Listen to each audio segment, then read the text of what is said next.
Olá, sejam bem-vindos a DeFi Brasil, aqui é o professor Fernando Lopes e este é o primeiro vídeo de uma série chamada Dinheiro Programável na Prática, preparada para você que é inscrito no nosso canal, onde nós vamos entender esse conceito que começou a ficar popular agora no Brasil por causa do projeto do Real Digital, mas que já é muito conhecido no âmbito das chamadas finanças descentralizadas ou mercado DeFi. Antes de a gente falar mais sobre isso, vamos já ir direto ao conceito, porque a gente vai ver muita coisa hoje. Bem, o que é o dinheiro programável? É muito mais fácil de entender do que parece. Nada mais é do que uma forma de dinheiro, no caso são tokens especificamente, que você consegue controlar o modo como esse dinheiro será utilizado. Vou dar um exemplo aí até para, como diz, quebrar o gelo, né? Dado que esse assunto ele é bem técnico. Tem muitas pessoas que, por exemplo, elas dizem, se recusam a dar esmolas porque elas falam que a pessoa vai pegar aquele dinheiro e vai comprar bebida. Com o dinheiro programável, o que você poderia fazer, por exemplo? Você poderia programar aquele valor que você está por meio de um smart contract, de modo a impedir que aquela pessoa pudesse utilizar aquele recurso, por exemplo, no bar, né, para comprar bebida. E aí você já surge aquela questão: isso é bom ou é ruim? Depende. Né? Depende. Por exemplo, na operação que nós vamos estudar aqui, é um caso de empréstimo, aonde a pessoa que está tomando esses recursos, no caso o devedor, ele não vai fornecer nenhum dado de identificação, ele não será sujeito a nenhum tipo de análise de crédito prévia e não vai precisar fazer qualquer tipo de depósito em garantia.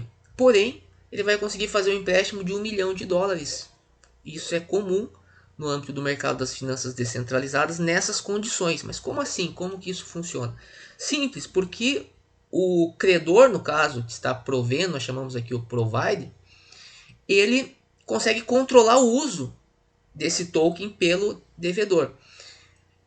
A operação que nós vamos fazer, por exemplo, é uma operação onde o devedor ele vê uma oportunidade de arbitragem, ou seja, de comprar uma criptomoeda mais barata no lugar e vender onde está mais caro, de modo a obter lucro. Só que ele não tem recursos. O que ele faz então? Ele utiliza esta forma de dinheiro num contexto chamado de flash loan, onde ele recebe esse US$ 1 milhão e tem a oportunidade de fazer essa operação, ou seja, de comprar onde está mais barato e vender onde está mais caro. Se ele tiver lucro, ótimo. Agora, se ele não tiver lucro, o que vai acontecer? A operação não vai ser realizada. Ou melhor, se houver a possibilidade dele não fazer a devolução do valor que ele emprestou, a operação simplesmente não é realizada. É como se o credor falasse para ele assim: olha, eu estou te emprestando dinheiro, mas você só vai conseguir realizar a operação que você pretende para ter lucro se eu estiver com o meu crédito garantido. E como que isso é possível? Bem, isso é possível graças ao código, porque tudo está no âmbito de uma rede, que nós chamamos de rede Ethereum, que é formada, um de seus elementos é a blockchain, e tudo isso é automatizado por esse programa de computador que você está vendo aqui, que nós chamamos de Smart Contract. Então a lógica é essa, eu acredito que você já entendeu. Quando nós temos, inclusive por que é token, né? Por que se falava em real tokenizado? Porque para que eu possa criar esta forma de dinheiro, esse dinheiro precisa estar no formato de token, ele precisa estar em um formato de smart contract, porque é no smart contract que eu vou criar as regras, onde eu vou criar as condições de uso para esse valor. Então, como eu disse, isso pode ser bom, assim no caso do que acontece aqui nos flash loans, mas pode ser ruim, a depender de como isso venha a ser utilizado no âmbito do Estado. Claro que o Estado, numa hipótese, aí ele poderia restringir que determinadas pessoas pudessem utilizar aqueles valores para determinados propósitos. Mas isso é uma outra questão que nós não vamos entrar aqui. O nosso objetivo, ao menos nessa série, é explicar os aspectos técnicos. Tá? Então é isso. Outra questão também que talvez você possa pensar de maneira positiva hoje quando você faz um financiamento, tem uma diferença, né, entre empréstimo e financiamento. Financiamento são recursos que eles são direcionados para um propósito específico. E se você, por exemplo, contrai lá um financiamento para um imóvel numa instituição pública, por exemplo, e você não usa esses recursos para adquirir o imóvel, você está cometendo inclusive um crime. Então, num caso como esse de financiamento, seria bem interessante essa ideia do dinheiro programável, porque evitaria que a pessoa viesse a utilizar aqueles recursos com outros propósitos. Então é esta que é a ideia. E como eu disse, né, essa é uma ideia do mercado DeFi, e a operação que nós vamos realizar nós vamos rodar este código aqui, vou explicar já como que funciona essa parte do controle para que vocês entendam melhor. Mas esse aqui é um dos protocolos de finanças descentralizadas, chamados de Balancer. A operação que nós vamos realizar, que é chamada de Flash Loans, e foi criada por esta empresa aqui, também um protocolo de finanças descentralizados, que criou esse tipo de empréstimo que viola o senso comum, né? Porque é inadmissível você achar que alguém vai conseguir fazer um empréstimo com 0% de risco de inadimplência. É impossível nas condições normais de hoje, mas quando você fala em dinheiro programado ou programável, isso é plenamente possível, porque tudo possa ser controlado pelo código, no caso pelo smart contracts. E olha que interessante, esta empresa Aave, ela faz parte do projeto piloto do Real Digital, que ela está sendo chamada de Fintech, é o protocolo de finanças descentralizadas, que já inclusive, ó, veja aqui, simulou empréstimos a partir de recursos captados de múltiplos poupadores, e o mercado Bitcoin mostrou que é possível usar o Real Digital para comprar tokens negociados em redes abertas, como a Stellar, o que abre caminho para o Real Digital chegar às aplicações descentralizadas dos criptoativos. Veja o que está sendo dito aqui, né? Redes abertas. Ó. É aquilo que nós falamos nos outros vídeos. Né? É muito importante para você entender o Real Digital que você entenda o que o próprio Banco Central diz, quando ele fala que o modelo no qual ele está se baseando é o modelo das finanças descentralizadas. Então, sem essa compreensão, e nós falamos também no vídeo anterior o porquê de todo esse projeto, uma vez que, como esses protocolos de finanças descentralizadas, imagine, olha o tipo de aplicação que é possível de fazer. Já são projetos muito avançados, onde você tem a tecnologia mais avançada hoje do sistema financeiro. Então, o que o Banco Central está fazendo basicamente é tentar concorrer com esse setor, dado o risco que é chamado no projeto piloto de desintermediação financeira, ou seja, o risco de que as pessoas comecem, as pessoas eu falo principalmente aqueles que têm dinheiro, né, que têm como utilizar esses protocolos, comecem a utilizar esses protocolos e não mais utilizem o sistema bancário tradicional. Pense só o que iria acontecer se os bancos não tiverem mais liquidez. O sistema simplesmente quebra. Então é isso que é muito importante ser bem compreendido. Tá? Nós temos um contexto mundial hoje de finanças descentralizadas, de tokenização da economia, que inclusive, né, aproveitar aqui, é discutido no livro que eu acabo de lançar juntamente com a minha sócia Marcela Zorzo, específico para análise jurídica de projetos de tokenização. Então, indo direto agora ao código, né, aqui eu tenho esse primeiro projeto que nós vamos rodar aqui. É bem simples, não vamos entrar muito em detalhes, mas você que é programador não se preocupe, tá? Que o código da operação mais complexa, que é o leverage e o de farm, já está pronto. Mas aqui apenas para nós termos essa primeira familiaridade com o tema. Então eu vou abrir aqui no Visual Studio Code, que ele está melhor aqui. Ó. Aqui, como que vai funcionar então esta ideia? Olha, o que a gente precisa saber nesse primeiro momento, tá? No outro vídeo a gente vai esmiuçar um pouco mais essas funções. Mas eu quero chamar a atenção aqui para duas funções. Esta função aqui que chama getFlashLoan, que basicamente é responsável por fazer a solicitação do empréstimo. E esta função aqui chamada receiveFlashLoan. Tá? O que tem nesta função específica aqui? O que tem de diferente, por exemplo, nesse smart contract, que é um smart contract voltado a permitir o uso aí, a programar, voltado à programação do dinheiro, de outros smart contracts?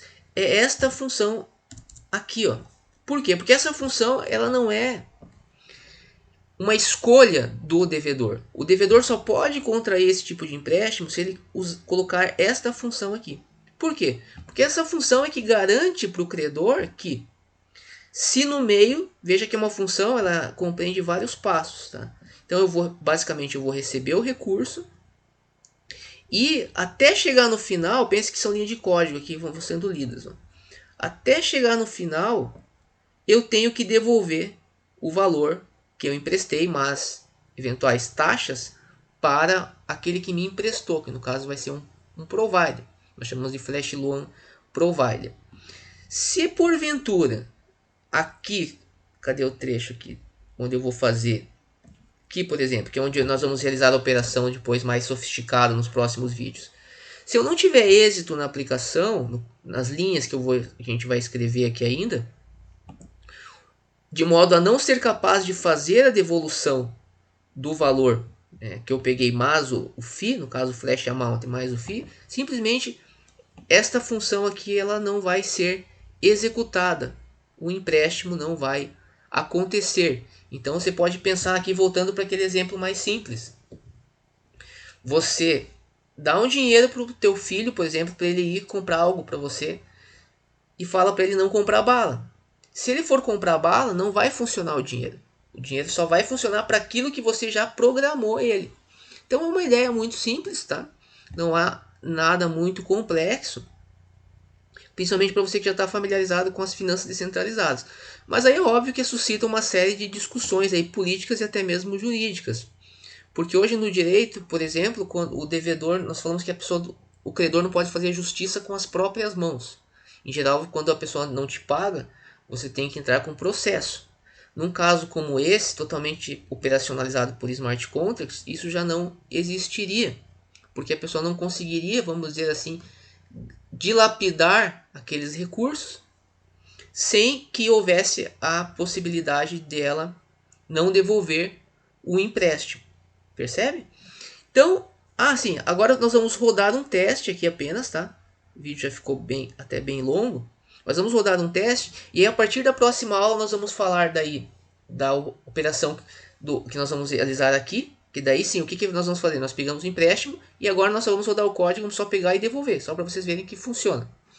Mas a partir dos próximos vídeos aí nós vamos executar linhas aqui, vamos realizar uma operação mais complexa de arbitragem com esses recursos. Então qual que é a ideia no final das contas e por que nesse caso é positivo essa ideia da programabilidade?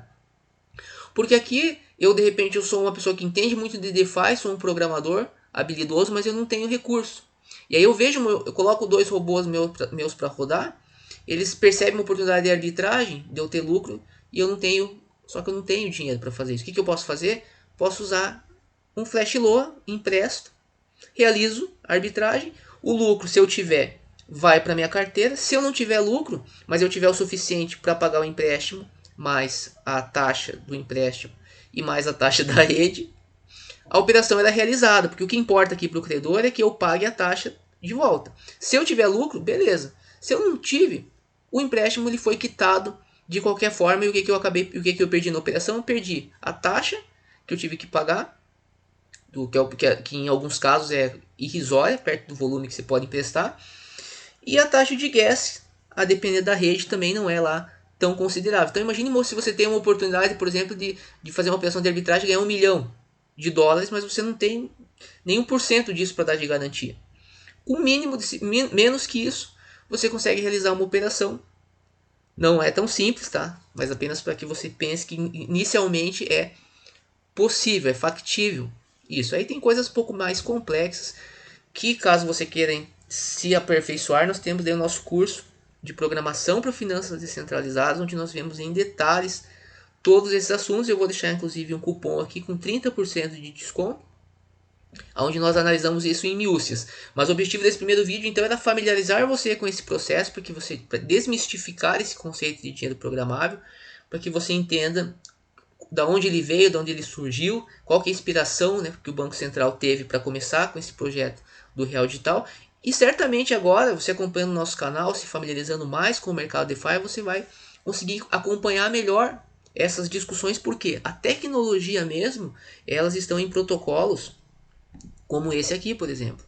Tá? O Banco Central ele está observando esse tipo de coisa aqui, para poder... E os agentes do mercado também, se quiserem criar produtos novos, inovadores, devem observar esses protocolos aqui, como a própria Aave, que no caso já integra, né, o projeto piloto. Mas o mercado DeFi não é muito extenso, há muitas coisas sendo feitas. Tá? Então, É isso. Deixem seus comentários se vocês gostaram. Como eu falei, não entrei na questão de se isso é bom ou se isso é ruim. Eu acho que vocês devem ter pego a ideia de que é uma tecnologia que pode ser utilizada, que depende de como ela será utilizada. E quando você tem isso sendo utilizado no Estado, obviamente que isso está sujeito à discussão pública, né? Porque há recursos públicos, há interesse público.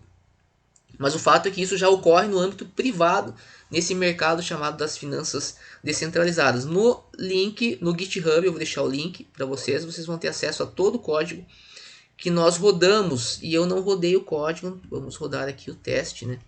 Já estava terminando o vídeo, mas temos que rodar. Então aqui nós temos aí apenas para a gente ver que está inicialmente tudo certinho. Mas aqui tem um arquivo que vocês vão ter, ó, que é o teste, que vai ter o Flash Luan Template, que ele vai apenas simular então a operação e no final, ou seja, vai emprestar equivalente a 1 milhão de DAI, ou seja, a DAI, caso você não saiba, é uma stablecoin que equivale aproximadamente a $1 cada DAI, então, ou seja, eu fiz um empréstimo de aproximadamente 1 milhão de dólares, vou fazer, né? Sem sequer que o protocolo tenha ideia de quem eu seja, porque é totalmente anônimo ou pseudônimo, né, caso alguns prefiram. Ou seja, não foi feita análise de crédito, não foi feita nada. Então perceba como nós estamos aqui diante de uma evolução, uma tecnologia muito poderosa e, como diz, com muitos poderes vem responsabilidades, né? Então vamos rodar o teste aqui, bem simples para rodar o teste, apenas para nós finalizarmos este vídeo com NPX Hard Hat Test, e ele vai realizar para nós aqui. Eu espero que isso desperte em você o interesse de aprender programação para finanças descentralizadas. Bem, espero que funcione. Ah, funcionou aqui. Então, beijo, ó, foi. Então, conseguimos aqui emprestar 1 milhão de DAI. Sucesso, passou. E na próxima aula, então, a gente vai começar a falar da operação daí mais complexa. E vou passar o passo a passo, daí, tá? Não se preocupe, como que você vai instalar o Node.js, basicamente, né? Vamos falar aqui do que eu estou usando o Visual Studio Code. Falar um pouquinho, né? Não vamos falar tão a fundo, porque se vocês também já está nessa parte, é porque você já sabe, né? Que precisa ter aqui um Visual Studio Code, já deve saber os comandos básicos, mas a gente vai, a parte de instalação dos arquivos aqui, com o .env aqui com a conexão com o provider, né? No caso aqui eu estou usando o Alchemy. Isso tudo a gente vai ver na próxima aula, embora também no canal tenha outros vídeos aí sobre o assunto. Certo? Então é isso, pessoal. Espero que vocês tenham gostado, entendido um pouco melhor como que funciona essa questão do dinheiro programável. E a partir daí podemos refletir um pouco sobre as implicações disso. Grande abraço.